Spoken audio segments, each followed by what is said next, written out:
A very good morning, BVPians. How are you all? All fine. Stay home. Be safe, students. Now, class second. What we discuss in class? In this class, we discuss chapter number 2 of English reader. So, all of you take. I hope all of you have your English reader books. Now, take out your English reader books, students. Chalo. Class second. This is your reader book. So, take out page number 13 from your English reader book, students. Our next chapter number 2. Chapter name is honesty is the best policy. Okay, students, honesty, ईमानदारी. Okay, now listen, read the story. Okay, a milkman lived in a village. He brought milk from the village and sold it in the city. Means एक दूध वाला था, वो कहाँ रहता था? Village में. वो दूध को गांव से लेकर कहाँ देता था? सिटीज में. He had to cross a river daily to reach the city where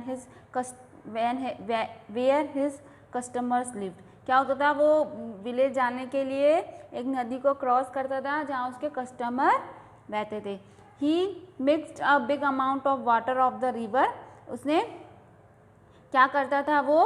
With the milk that he sold to his customers to earn a good profit. In a short time he become much wealthy.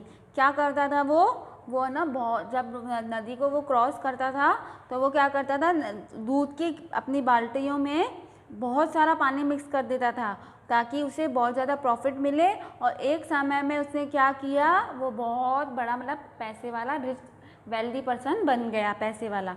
The milkman had a young son. Milkman को एक बड़ा बेटा था, जवान बेटा. He wanted to marry him. वो उसकी शादी करना चाहता था. One day he went around the city collecting the dues in order to celebrate the wedding of his son. एक दिन क्या हुआ? वो अपना ड्यू, मतलब जो उसका पैसा उधार दिया हुआ था वो लेने गया था क्योंकि उसे अपने बेटे की शादी करनी थी. समझ आ रही है आपको? He collect a large amount from his customers. उसने अपने कस्टमर से बहुत सारा पैसा लिया. Then he reached the market. There he purchased a lot of rich clothes and gold ornaments. वहाँ क्या किया? वो मार्केट गया, उसने बहुत सारे रिच क्लोथ खरीदे, पैसे वाले, और गोल्ड की चीज़ें खरीदी. On his return journey while he was crossing the river, जब वो आ रहा था, अ हैवी स्टॉर्म कम, एक बहुत बड़ी लहर सी आई. इट कैप्साइज्ड द बोट, वो बोट को हिलाने लगी. ठीक है ना? All his costly purchases fail into the water and were swallowed by the river. He could hardly save his life. क्या हुआ? उसने जो महंगे महंगे चीज़ें खरीदी थी वो सब पानी में डूब गई और उसने बड़ी मुश्किल से अपनी जान बचाई. Okay student, now take our page number 14. As the milkman reach the bank of the river, जब मिल्कमैन रिवर के नदी के किनारे पहुंचा, he look back at the boat. उसने बोट की तरफ पीछे मुड़ के देखा. It was overturn and floating over the water. वो क्या कर रही थी? पानी में तैर रही थी, फ्लोट कर रही थी. He was speechless with grief. वो बहुत ही स्पीचलेस हो गया, वो कुछ कह ही नहीं पा रहा था. At the time he heard a voice that come from the river. उसी समय क्या हुआ? एक आवाज़ आई पानी के अंदर. Do not weep, what you have lost was not yours. भाई ज़्यादा मत सोचो, जो तुमने खोया है वो तुम्हारा नहीं है. It was the gain you earn through cheating your customer. ये तो वो पैसा था, ये वो पैसे की चीज़ थी जो तुमने अपने कस्टमर को चीटिंग करके उनसे कमाया था. The man was amazed but he realize that it was true. आदमी जो दूध वाला था वो बहुत ही अमेज्ड हो गया. और क्या हुआ? उसे सच्ची लगी ये बात. He made a promise to himself. उसने अपने आप से प्रॉमिस किया कि भाई now I will not cheat my customers. मैं अपने कस्टमर्स से कभी चीट नहीं करूँगा.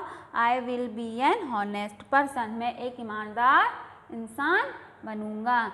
सो स्टूडेंट्स, आपको स्टोरी से क्या समझ में आया? क्या थी? छोटी सी समरी. एक दूध वाला था, वो डेली अपना दूध गांव से शहर में बेचने जाता था. उसको बेचने के लिए उसे एक नदी पार करनी पड़ती थी. वो नदी पार करते हुए क्या करता था? चीटिंग करता था. दूध में क्या मिला देता था? पानी मिला देता था. ठीक है, इससे उसने बहुत पैसा कमाया. फिर उसको उसके बेटे की शादी करनी थी.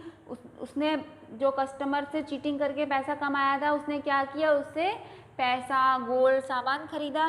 फिर एक दिन क्या हुआ? उसे चीटिंग का फल मिला. क्या मिला? क्या मिला? उसने क्या किया? जब वो आ रहा था मार्केट से रिवर क्रॉस करके तो बहुत बड़ी लहर आई, बोट हिलने लगी, फिर सारा उसका सामान बोट में गिर गया, पानी में डूब गया और वो बड़ी मुश्किल से अपनी जान बचा के आया। ओके, यही हुआ था। फिर क्या हुआ स्टूडेंट्स, फिर जैसे ही वो नदी के किनारे आया तो क्या हुआ, पानी में से आवाज़ आई कि जो तुम इतना वो मत सोचो, जो तुमने खोया वो तुम्हारा नहीं है, तुमने अपने कस्टमर को चीटिंग करके पैसा कमाया है। तो उसे ये बात भी सच्ची लगी, इसलिए उसने अपने आप से प्रॉमिस किया कि मैं ईमानदार बनूंगा और अपने कभी भी कस्टमर्स को चीटिंग नहीं करूंगा। तो समझ में आया स्टूडेंट्स, हमें ईमानदारी से ही काम करना चाहिए। Honesty is the best policy. आप लोगों को समझ में आया ये chapter students? Now today's homework, read page number 13 and 14. In next class we discuss our next topic. Till then, bye students, be happy, stay home.